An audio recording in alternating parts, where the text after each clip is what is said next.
Welcome to Nightmare Tuesdays. I'm Sai. And I am recording this the Monday before this is coming out. You know, I mentioned in the dispatch on Sunday that was a long week.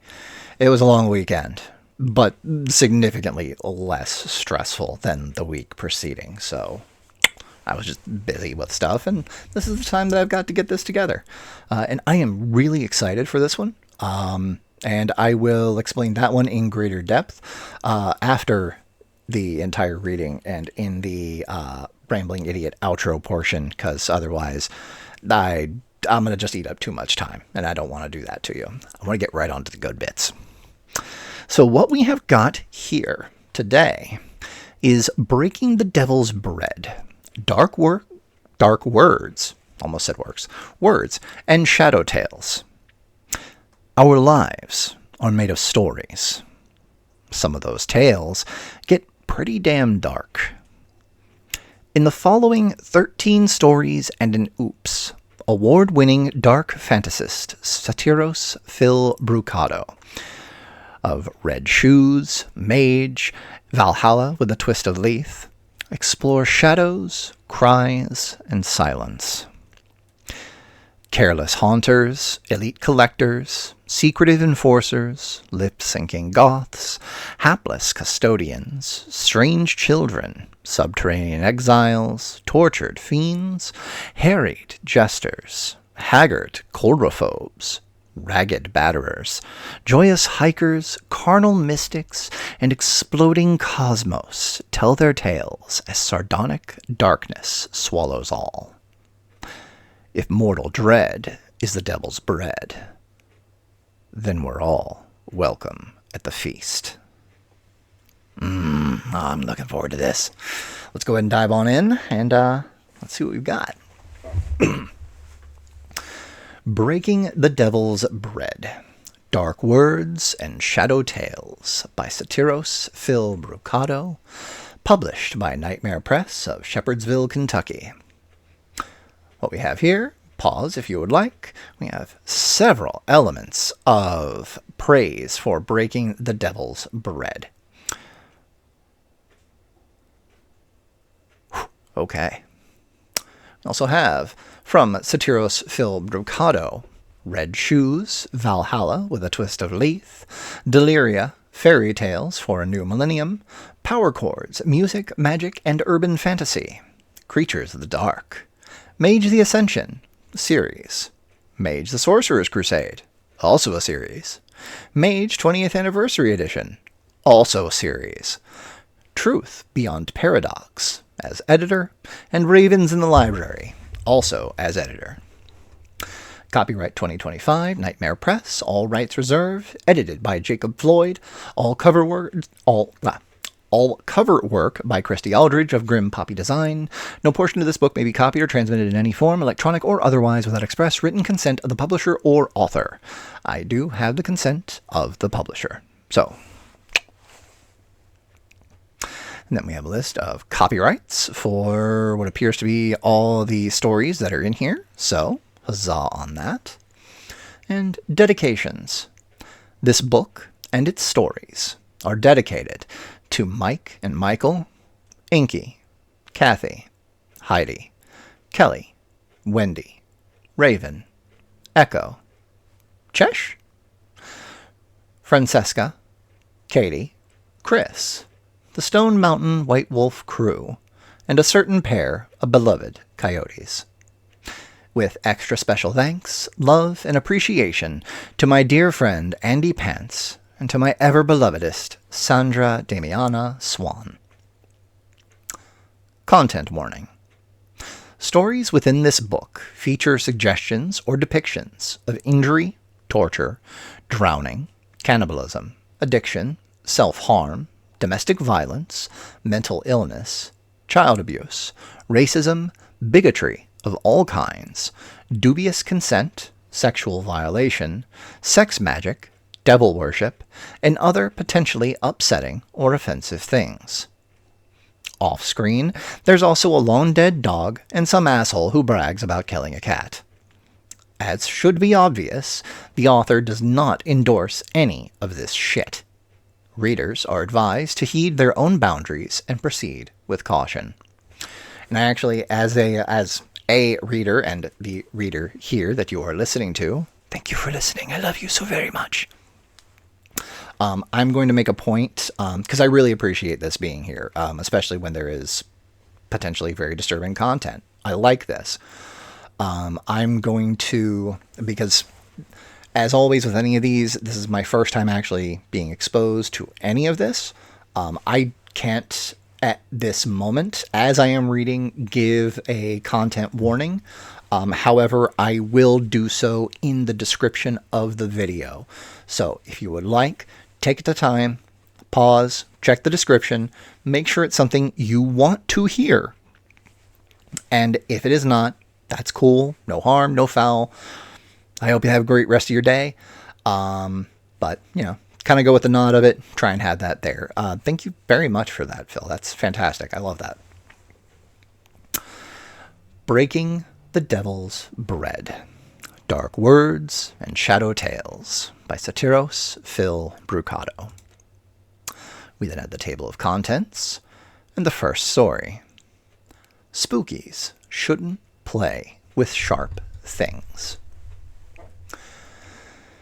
If it's true that one must bleed on Halloween, then I guess I've done my part.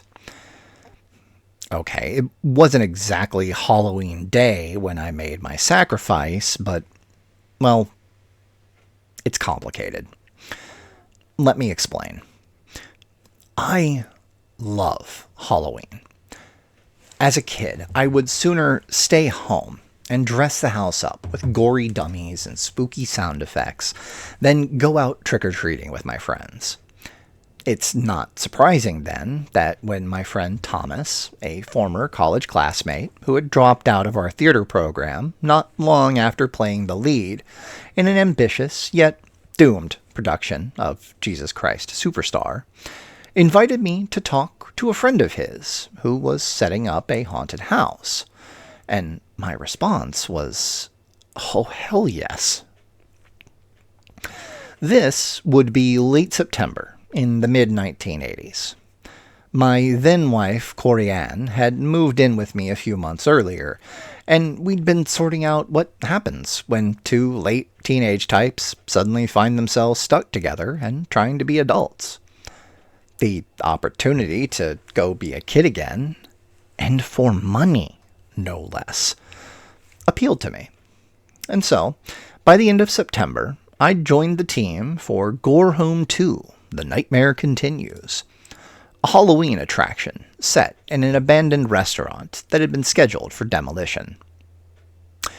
That last part should have been a clue about what life had in store for us that month. Our director for the project was a short, intense guy who came across like Harlan Ellison's younger brother.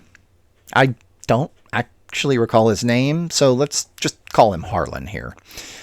The producer, if I recall correctly, was named something like Mike, and our cast and crew numbered about 15 people when I joined the troupe.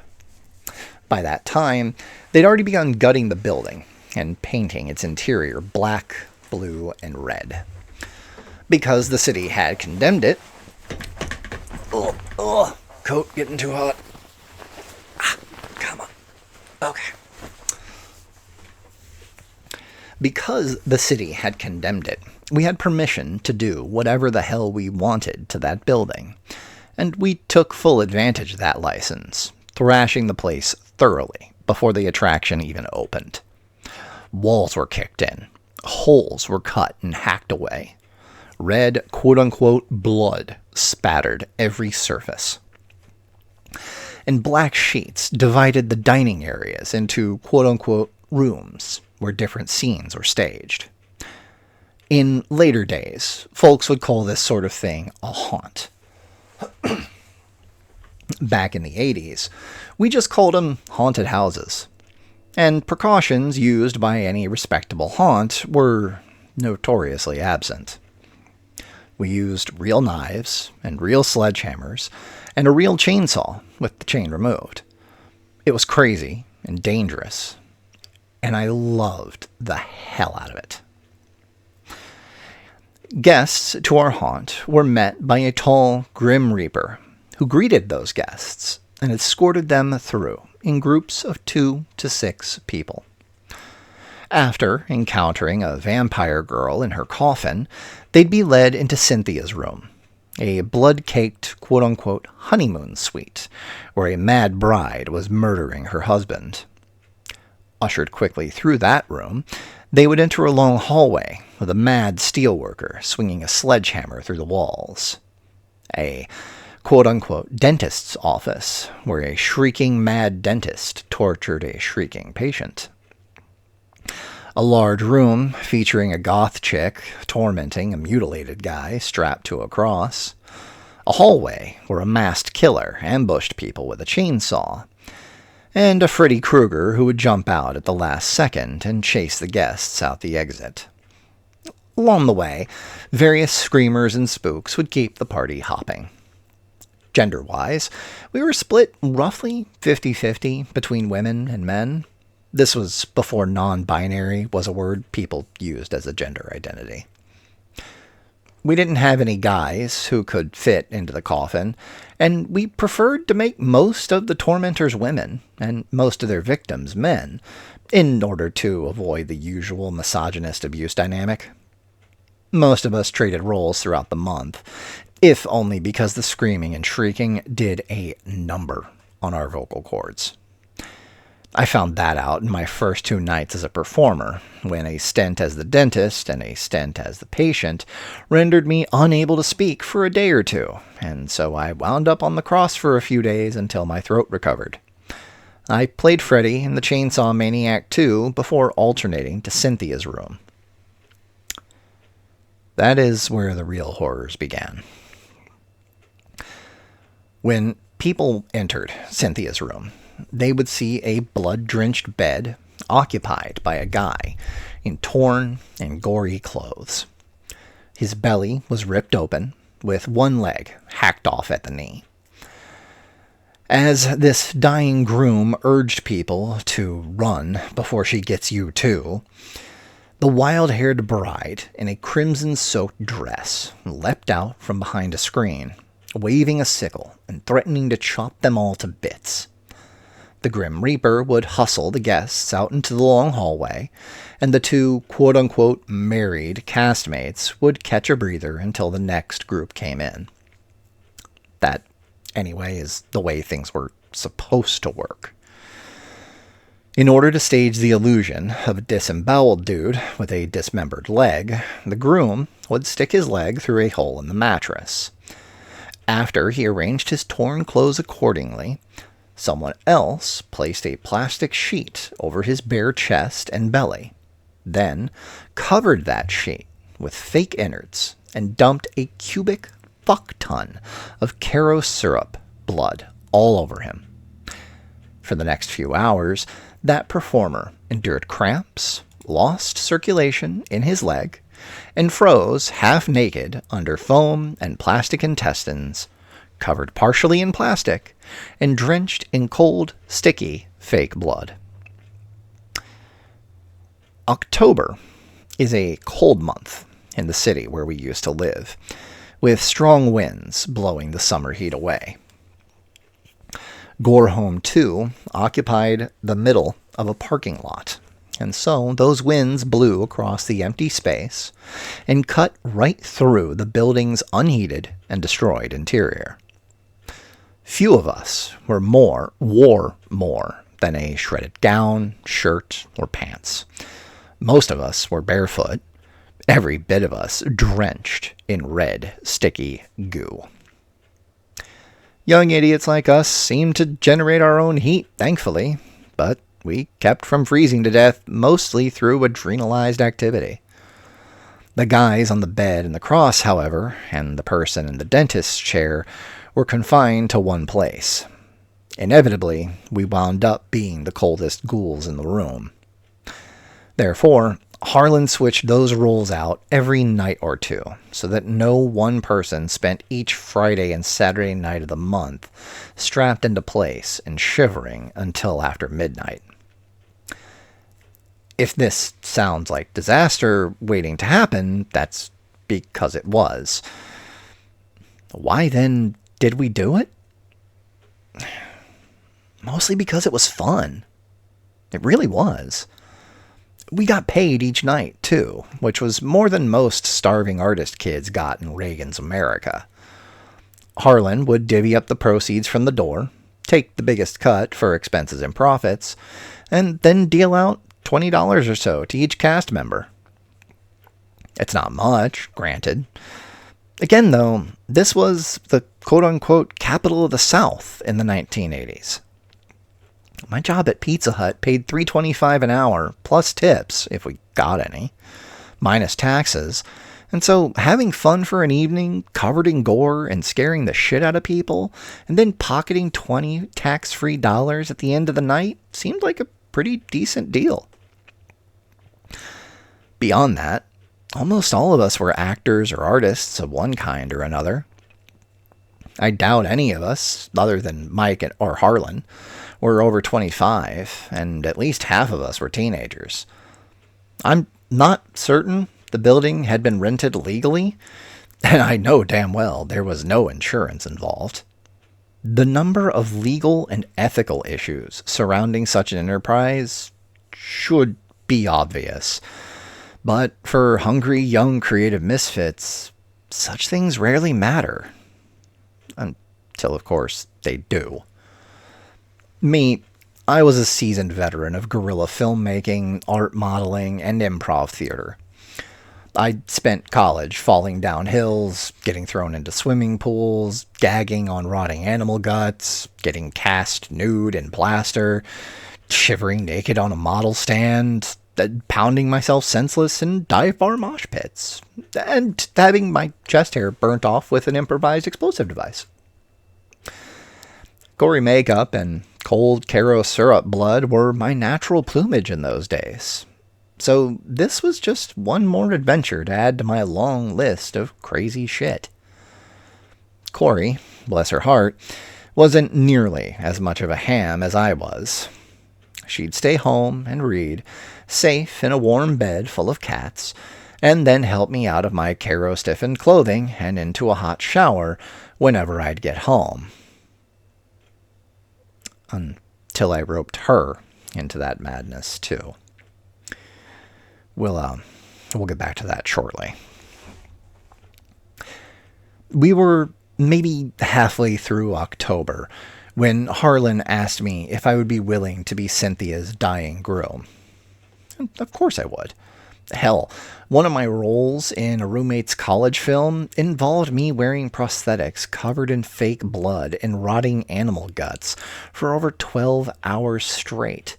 So sticking my leg through a mattress under a coating of fake intestines seemed easy by comparison. Besides, I'd spent the previous weekend standing in place for hours while tied to the cross, wearing nothing but Caro blood and shredded jeans, so a night or two of laying on a bed sounded like huge improvement to me. And I got on well with the woman playing Cynthia, too. Let's call her Julia, which was not her name. And we had fun with our respective roles. We'd improvise vitriolic banter as she'd shake her bloodied, rusted sickle and scream, "That's why I killed you!" In hindsight, we were probably acting out the kind of domestic conflicts we didn't dare have with our real-life partners. We'd vicariously abuse each other, laugh, and enact neo-spousal murder over and over and over again. That was the first night. On the second night, we were getting close to Halloween. Only a handful of performances remained. The lines outside got longer, and the people in them got more restless from standing outside in the cold.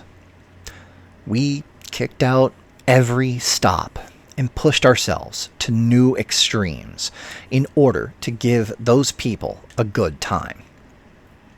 And so, when a group of guests stopped at the foot of my bed to marvel at the gory mess of my belly and leg, Julia and I took our marital discord to a new intensity. "Get out," I bellowed, "before this crazy bitch kills you too." "Come along," said the Grim Reaper, trying to escort the group out of our room without touching anyone. That's one line, reckless as we were, that we did not cross. "This room is dangerous." "Oh, wow, cool," said one guy in the group, leaning in toward my quote-unquote severed leg and mangled viscera. "How'd they do that?" Another guy in the group was like, "Are those real animal guts?" "We must leave," intoned the Reaper. "Get out!" I screamed at them. "Go!" Normally, Julia stayed at one end of the room, and I stayed at the other. Our contact was all verbal. As the dudes refused to move, however, she ran across the room, leapt up on the bed, and screamed, "I will kill him again!" and swung the sickle down toward my face. The real sickle, with blunted edges and a rusty point. "No!" I threw my hands up to block her, and the sickle slammed into the back of my right hand. Thunk. Ow. "We must leave this place of death," the Reaper insisted, breaking that inviolate rule and practically shoving the guests through the black curtain. His voice held a note of panic, and the chastened dudes seemed to realize that we had just entered the realm of that wasn't part of the act. "Oh my God," Julia whispered. I'm sorry. "Get Harlan." I'd smashed my left hand over the wound, pressing it closed. Both hands were, of course, covered in fake blood and real grime. "I'm sorry," she repeated. "I'm so sorry." "Get Harlan." I snarled it out, not wanting to think too much about what the pain pulsating through my hands meant in terms of damage.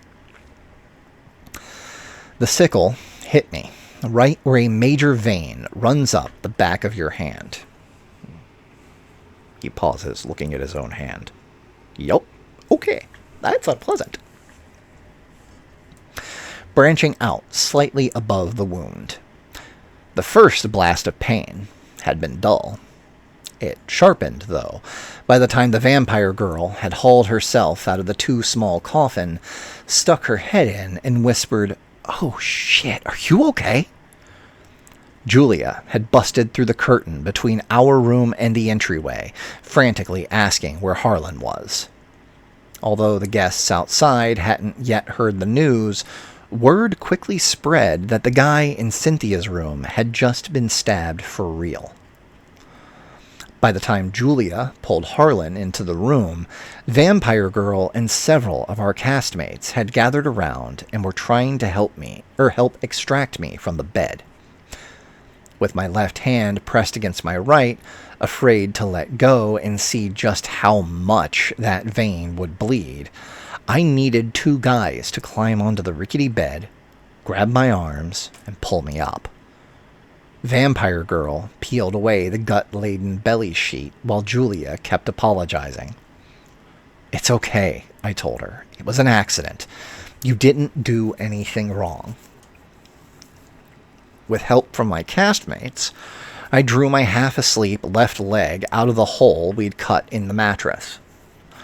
One guy, whose name and role I never learned, hustled me to the one functioning bathroom. Harlan, close behind us.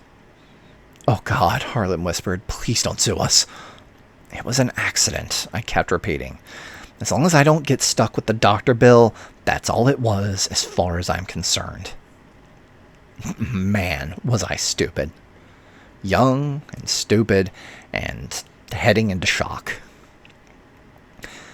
The bathroom was a unisex ruin. Makeup of all kinds smeared across every available surface. Ratty clothes and towels, stiff with Caro blood, draped over the toilet and the edges of the sink. That sink looked like Jackson Pollock had thrown up in it after a particularly hard night. Smudges blurred the mirror as my castmate turned the light on. After hours in the near darkness, our pupils squinched in that blast of light. I'm gonna have to look at it, aren't I? That was not a pleasant thought. For some reason, that one functioning bathroom was tiny and cramped. I guess someone had gutted the public restrooms before we got a hold of the place. Nameless castmate had gotten the bottle of alcohol, and both of us were like, yeah, we need to clean this out before we get you to the hospital. Harlan told us an ambulance was on its way. Is that your blood? The guy asked, noting my gory presence. I don't think so, I told them. I've been keeping pressure on it since she stabbed me. Since she stabbed me. Surreal. In the glaring light, I saw the specter I'd become. Torn up, white t-shirt, bare feet, old jeans cut off at the left knee, flannel shirt open to expose my chest and belly.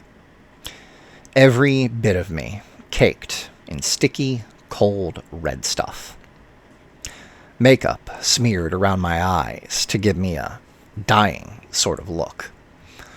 Messy, short hair, and the beardless face that I'd had back in those days. Barely out of my teens, recently married, with a hole in my hand I didn't want to look at, but knew I needed to see. Oh well, let's do this. It wasn't as bad as I'd expected, probably because I'd been pressing my left hand across my right so hard that the throbbing from the wound now pulsed between them both. What we saw in that bright, harsh light was essentially a dent in the back of my hand, its edges pale blue and starting to bruise. The vein had been squeezed closed on both sides, and a slash of red welled at the center of the dent. My castmate turned on the water, and I stuck my hand under it. Well, at least I didn't scream. In hindsight, I suppose I'd turned off most of my usual functions in order to deal with the realities of my situation. Shock's useful for that sort of thing, I hear. And so, as I held my hand under cold water, sluicing off as much of the grime and gore as possible without touching that fucking blue dent in my hand, Nameless castmate opened the bottle of alcohol and said, "This is probably gonna hurt a lot." I agreed. Just do it. He was right. It hurt a lot. Like, a lot. In my various misadventures, I've dislocated my knee twice, broken several bones, had the bottom of a shattered bottle punched through an inch of rubber in my sneaker sole, and then slashed my hand open when I reflex grabbed at it. I've been burnt by fires and explosions, splashed with hot oil, beaten bloody, knocked across a room by a blow in the face from a scuba mask, hit on several occasions with baseball bats, and wound up hunched and wailing on a bathroom floor while my guts contracted from a nasty stomach flu. I've had hangovers and suicidal depressions. I've been in car accidents and motorbike spills. I tore a chunk out of my arm when skidding across gravel-strewn concrete. I've had a knife at my throat, fists in my face, splinters in my skin, and 2 divorces carving bits out of my heart. The stomach flu is the only thing I recall hurting worse than the moment he poured alcohol on that pale dent in the back of my hand. Folks talk about things being breathtaking? That pain was breathtaking. The only sound I remember making was a low hiss through clenched teeth. I looked away because I didn't want to see that damn dent in my hand again. It's funny how you can be surrounded by carnage and torture so long as it's not real, and then feel your chest hollow out the moment you realize that you've actually been stabbed, and now the blood welling up in the wound isn't made of colorful liquid corn. Someone produced a clean towel. Harlan checked in to make sure that I wasn't gushing blood and threatening to sue him. Nameless castmate, Harlan, and Vampire Girl ushered me through the darkened Gore Home 2. Guests had begun to file in again, now with more stringent control from our stalwart Grim Reaper. The show must go on, as the saying goes, and we'd had a line of people freezing their asses off to get the thrills they paid for. By then, I'd asked someone to call Corey, and Julia, who, for obvious reasons, took the rest of the night off, went to go fetch my wife from our apartment. As I neared the entrance and saw the flashing ambulance lights beneath the curtain, I realized something funny. The crowd outside had been standing next to a real ambulance that had pulled up outside a haunted house attraction. As my escorts led me to the paramedics, I saw people in the crowd back away from my ragged, blood-soaked form. I probably would have laughed if I wasn't so worried about my hand. Someone had briefed the paramedics. Given the absurd recklessness of that coke-drenched era, I'm sure this wasn't the first time a Halloween haunt resulted in real injuries. They asked me how much of the blood on me was mine. None of it, I assured them. I kept pressure on the wound. You'd think that I would recall my one and only ambulance ride, but my head felt fuzzy by then. The ensuing few hours blurred into a montage of, "Look how brave I'm being," banter, appalled faces in the ER waiting room when I walked in under my own power while covered in apparent gore, Corey carefully hugging me at the hospital with an affectionate, "You idiot," and the ER personnel plopping me in a cold treatment room for what seemed like hours, still barefoot, in torn and Caro-bloodied clothes, when they realized I hadn't actually fallen into a threshing machine. I got a few shots of morphine, or something, in my hand, so when the doctor came and stitched it closed, I felt disconnected enough to just watch him do it. It didn't look so bad, really. Just some pale, bruised skin, the big vein pinched shut and probably coagulated by that point, and a bloodless gap about an inch long being stitched shut with black thread by a guy who'd done that job 1,000,000 times before. X-rays showed the bones to be undamaged. My ligaments remained miraculously unharmed. The sickle had punched straight to the bone, but the dull impact and my left hand had kept me from bleeding out. Eventually, after some sharp words from Corey, the ER staff got me a blanket to wrap around my shoulders. She'd brought me a change of clothes and helped me into them. By the time Julia, Harlan, and Julia's husband arrived to invite Corey and me to dinner, I was so high on painkillers and receding adrenaline that I said sure. The hospital gave me a soft demi-cast cloth split to keep my wrist straight and my hand immobile, provided more painkillers and instructions on how to not fuck my hand up, and sent us on our way. Once I had cleaned up, we shared a late, delicious dinner, while I assured Julia and Harlan that I wasn't suing anyone as long as I didn't get stuck paying for the ambulance and hospital visit. Hell, I said, it didn't even hurt that much. Well, Not until the painkillers wore off anyway. Around 4 a.m., I was whimpering with pain as my hand pulsed lightning through my arm.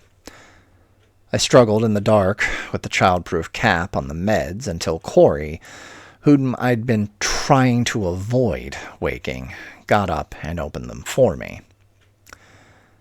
The next weekend, though, I was back at Gorehome 2, The Nightmare Continues.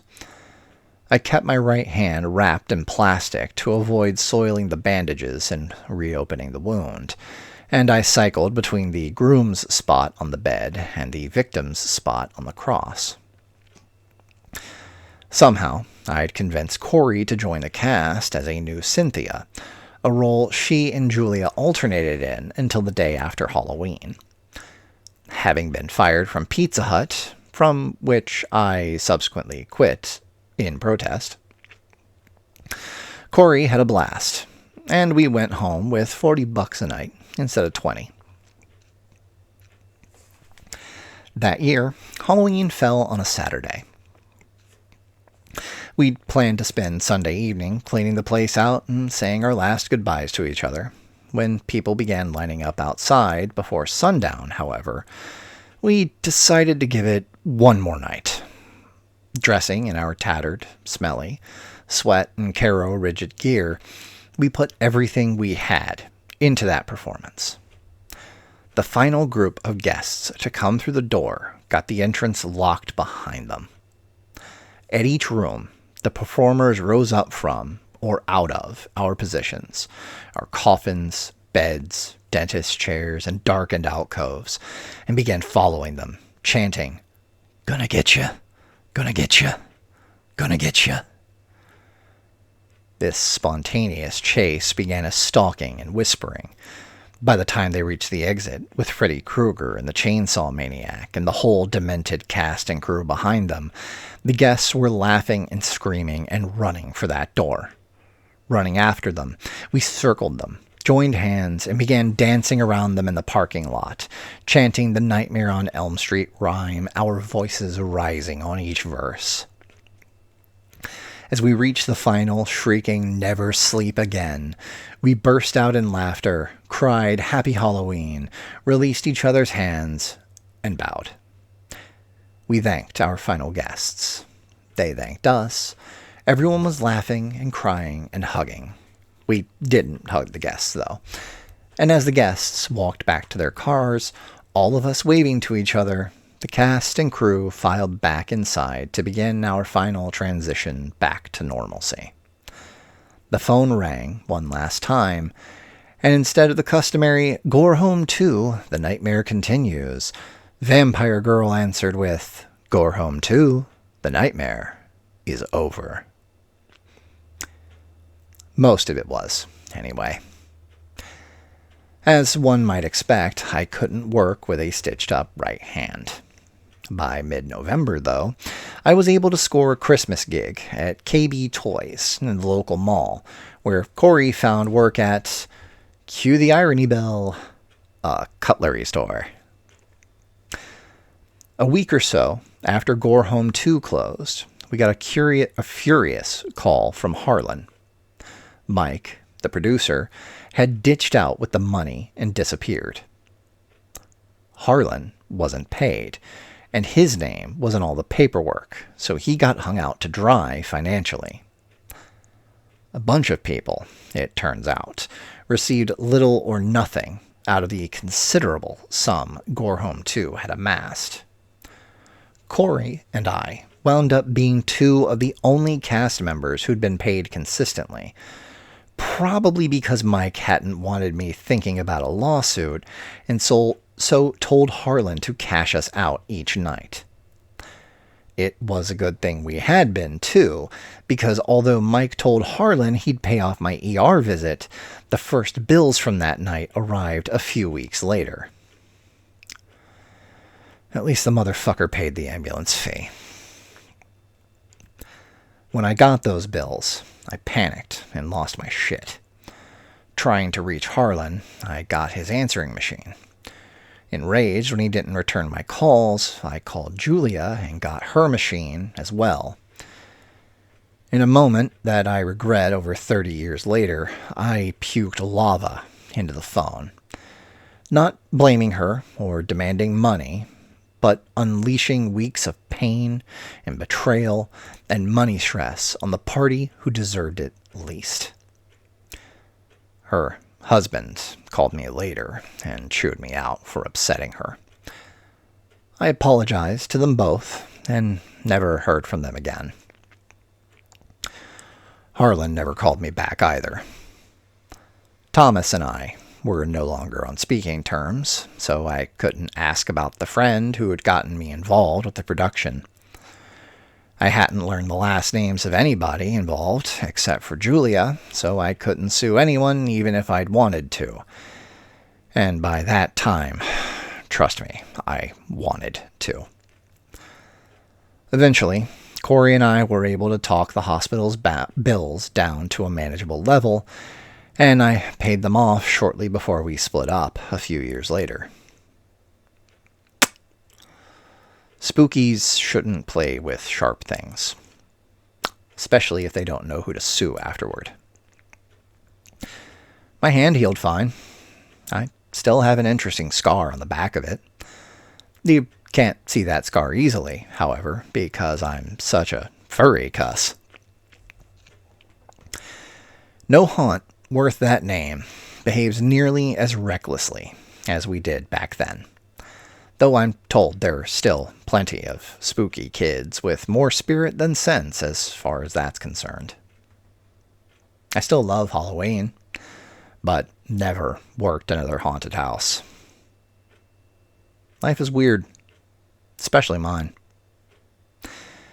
At least I can honestly say I haven't been bored since high school, and I've paid my dues to the Halloween spirit. So, happy Halloween, y'all. And don't let anyone swing a rusty sickle at your face. I like that. That's good. I really wasn't sure what to expect from it. I really, really like that. Specifically, so one thing that I try to do every time I'm reading any of these, for Nightmare Press, or if it's Coyote's Dispatches, or whatever random shit I'm just reading for me, I really try my best to, like, capture what seems to be, like, the natural voice of the text. And, you know, sometimes it takes me a minute to get into that groove. I'm sure if I go back and I listen to some of my previous recordings, it's like, you kind of see it fluctuating here and there until it like, okay, I've got the feel of this. I'm in the zone. Let's go. This felt really straightforward, like right out the gate. The natural quality to the writing itself, just absolutely wonderful. And I'm not saying that because I am a long time and huge fan of Satyros' work. Absolutely love it. Mage the Ascension is one of my hands down favorite tabletop games settings of all time. I love it. And for anyone that's a fan of World of Darkness games, yep, that makes me one of those nut jobs. I don't care. It's fantastic. And just, that's what I meant at the beginning of this. And I'm like, no, I'm not going to go off, because this honestly is when Jacob, the publisher, the head for Nightmare, he was like, all right, do you want another one? Because he usually asks me after Tuesday releases. And I'm like, hell yeah, sure. What do we got? And he's like, okay, here's this one. This is from Satyros. And I'm like, oh, okay. Sure, I can read his work. All right, yeah, let's do this. Let's go. It'll be fine.